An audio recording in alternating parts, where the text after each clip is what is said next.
Прекрасно помните, когда у нас по возрасту, которые все они получали 500 рублей.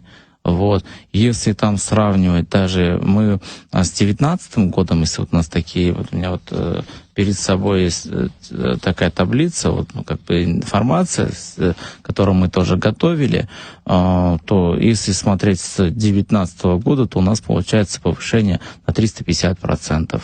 У нас вообще мы начинали доплату с 1000 рублей на 1000 рублей к 500 рублям.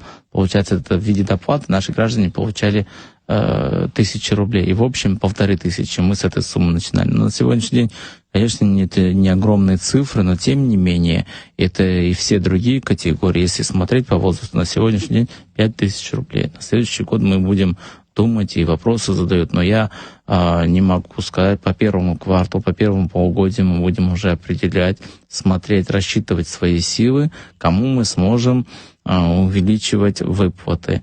Те же социальные пенсии, там еще даже меньше, около 200 рублей были выплаты. Сейчас 4700 рублей все вместе с доплатой. Те, которые граждане не получают российскую пенсию, я о них говорю сейчас.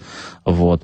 И вот смотреть, то гораздо вот те же награжденные, вот мы раньше, у нас гораздо они меньше получали. Вот с этого года, уже с октября месяца, у нас Герой Абхазии получает 8500, награжденный орденом Леона 8000, медалью за отвагу, где наибольшее количество 7500 рублей.